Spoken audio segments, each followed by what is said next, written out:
We're talking about snakes. Dozens of snakes were released into the wild in North Florida to eat other invasive snakes. The plan was simple.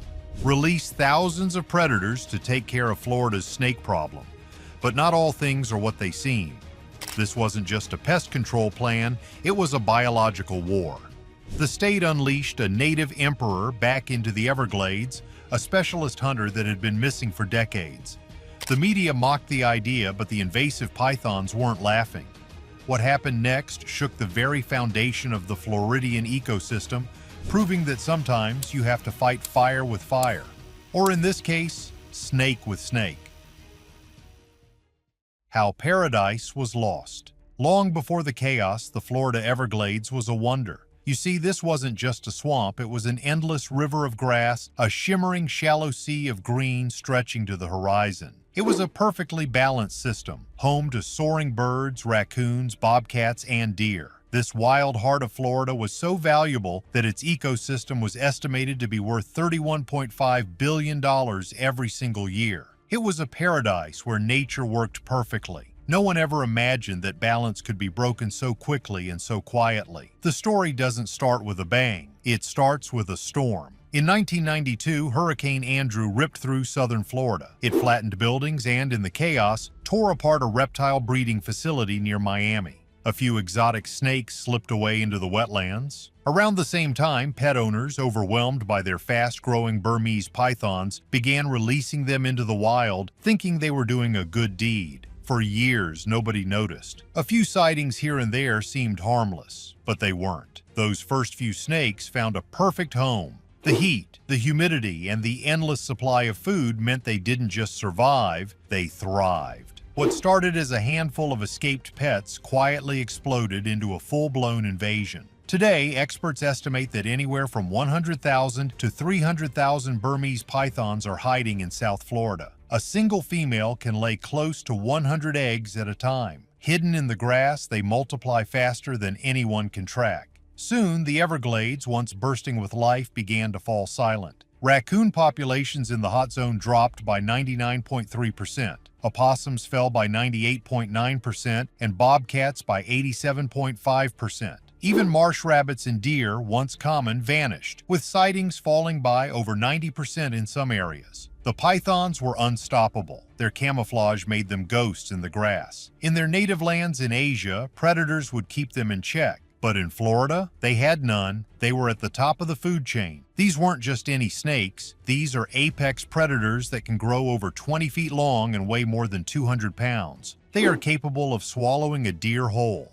Shocking videos even began to surface of pythons battling alligators, Florida's original king of the swamp. The pythons were winning. The entire ecosystem, worth billions, was collapsing from the inside out. Florida had to fight back. At first, it looked like an action movie. In 2013, the state launched the Florida Python Challenge. It was a 10-day media event. Hundreds of people showed up, ready to wade into the swamp and become heroes. By 2024, 857 people captured 195 pythons. It sounded great on the news, but the thing is, with tens of thousands still out there, it was like trying to empty the ocean with a teaspoon. The South Florida Water Management District hired 24 elite, paid hunters to stalk the swamps all year. When that wasn't enough, they turned to high-tech warfare. Engineers built robotic rabbits that gave off heat to trick pythons. They trained dog teams to sniff them out and used drones to scan from above. They even captured pythons, fitted them with radio transmitters, and released them as scout snakes to lead hunters to hidden breeding females. Yet nothing worked. The harder people fought, the faster the snakes spread. Since 2017, all these efforts combined, the hunters, the contests, the robots, have removed over 23,000 pythons. It sounds like a lot, but experts grimly report that this is likely less than 1% of the total population. Florida was losing. Every solution was a dead end. But a new threat, an invisible passenger, was already spreading. The king of the forest. With the Everglades ecosystem on the brink and every high-tech solution failing, Florida officials did something that, to put it mildly, sounded completely insane. They announced a new plan. They were going to release hundreds, even thousands of other snakes into the wild to deal with the pythons. When the news broke, the world laughed. The headlines wrote themselves. Florida's solution to snake problem? More snakes. Social media exploded with jokes. People compared it to the infamous mongoose disaster in Hawaii, where an animal released to fix one problem ended up creating a much bigger one. Many people were crazy about this, convinced the state had lost its mind. Why, in a place overrun by invasive serpents, would anyone think the answer was to add more? It looked reckless, desperate, and to many anxious residents, terrifying. But what many overlooked was that this wasn't just any snake. Behind the mockery, scientists were rolling out a plan decades in the making. They weren't introducing a new problem. They were bringing back a missing hero. They were releasing the eastern indigo snake. This creature wasn't just a snake, it was known as the Emperor of the Forest. Growing up to 9 feet long, it's the longest native snake in North America. It's a stunning animal with shimmering, iridescent blue-black scales and a touch of coral red on its throat. It glides through the forest with the calm confidence of a king, and it has a wow factor that makes it the perfect weapon.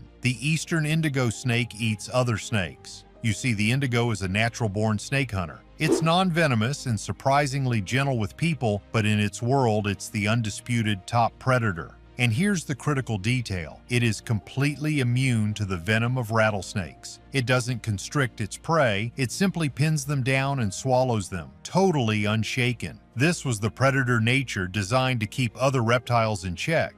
The problem? The emperor had lost its throne. The indigo snake's kingdom once stretched across 90 million acres of the American Southeast, from Virginia down to Florida. But its home was the longleaf pine forest. When logging and farming arrived, nearly 97% of that habitat was destroyed. The snake's fate was also tied to the gopher tortoise. Indigos use the deep tortoise burrows to shelter, nest, and survive the cold. When those tortoises declined, the indigos vanished with them. By 1978, the eastern indigo snake was listed as a threatened species. So, this crazy plan wasn't a desperate gamble. It was a careful scientific restoration. For years, teams of conservationists had been breeding indigos in captivity, restoring their habitats and preparing for this very moment. They weren't fighting pythons with chaos. They were fighting them with balance. They were giving the emperor its throne back. But pythons weren't the only new problem. Florida's new nightmare. While all eyes were on the giant pythons, a far smaller, more sinister invader was slipping into the ecosystem. The thing nobody tells you about the pythons is what they brought with them. Hiding inside their bodies was a silent passenger from Asia, a nasty parasite called Rileyetiella orientalis, better known as the snake lungworm. And while the pythons were getting the headlines, this parasite was starting an entirely new kind of chaos. The lungworm arrived in the pythons, and once the snake settled into Florida, the parasite found a new world to conquer. Its life cycle is the stuff of nightmares. First, python droppings loaded with the worm's eggs contaminate the swamp. Then, cockroaches feed on the waste. After that, native lizards and frogs eat the roaches. Finally, when Florida's native snakes eat those frogs and lizards, they swallow the real threat. Once inside the native snake's body, the larvae begin their journey. They tunnel through the stomach wall and migrate into the lungs. There they grow, feed on blood and tissue, and slowly choke the animal from the inside. For Florida's native snakes, this infection is brutal. Breathing becomes a struggle. They lose energy, stop eating, and simply waste away because they can no longer hunt. Researchers have found native snakes suffering from pneumonia and open sores on their lungs. In some cases, they found snakes with dozens of worms crawling out of their mouths. The real shock came when scientists realized how far the lungworm had spread. This parasite has already been found in 18 different species of Florida's native snakes. Its reach now stretches through dozens of counties, with some reports saying it has traveled as far north as Jacksonville and even toward the Panhandle. The pythons may have been the delivery truck, but the lungworm is now spreading all on its own, moving from one native snake to another. This is the terrifying part. When native snakes perish, the whole food web collapses. Rodent populations can explode. Other predators lose their food source. The delicate balance is shattered. Scientists fear that even if every single python could magically be removed tomorrow, the lungworm would remain. And it is thriving in the very species that are supposed to keep Florida's ecosystem healthy. It's an invisible plague with no cure and no way to stop it. There is one strange twist, however. The Florida cottonmouth, a native pit viper, seems to be able to resist the parasite's attack. No one knows why. but it's a small piece of a very grim puzzle. The state thought it was just fighting a giant predator. Instead, it's now facing a biological time bomb. An answer from nature itself.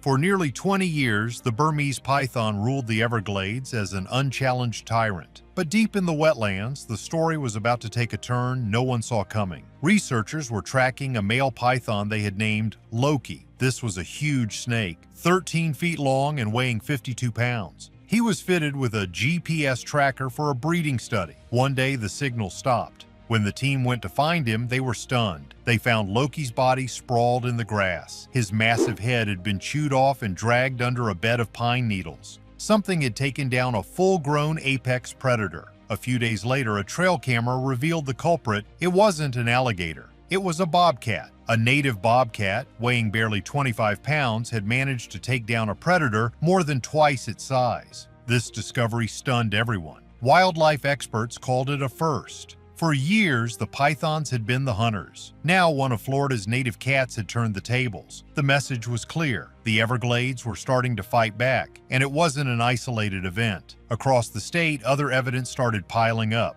Alligators were spotted eating smaller pythons. Elusive Florida panthers were documented taking on the invaders. And yes, those laughable eastern indigo snakes were filmed consuming juvenile Burmese pythons. Florida's native predators were learning. They were adapting and realizing this new creature on the block could be food. But the biggest shock came from the Indigo Snake Project itself. In the autumn of 2023, something incredible happened. At a preserve in North Florida, trail cameras captured two tiny, wild-born hatchlings of the eastern indigo snake. These were the offspring of the snakes that had been released years earlier. For the first time in nearly half a century, the indigo snake had naturally reproduced in the wild in this part of the state. This was the miracle scientists had been waiting for. When they confirmed one of the hatchlings wasn't tagged, it meant it was born completely without human help. The project was working. The emperor of the forest wasn't just surviving, it was thriving. As 2025 rolled on, teams spotted more. A strong 6-foot male was seen moving confidently through the scrub. Females from the 2019 release were still active. The indigos were spreading out, reclaiming their territory. This success is tied directly to restoring their habitat, that tiny 3% of longleaf pine forest that remains. So what does this all mean? Many people are wondering if this problem just solved itself overnight. Is this true? Are we missing a key detail? The thing is, this isn't a Hollywood ending. The indigos and bobcats can't eliminate hundreds of thousands of pythons. What many overlooked is that this is a rebalancing. Florida's crazy plan wasn't about a silver bullet, it was about giving nature its weapons back. The result that shook Florida wasn't a total victory, it was the first powerful sign of hope. The balance is shifting, but was it the right move to release one predator to fight another? Let us know. Like and subscribe for more.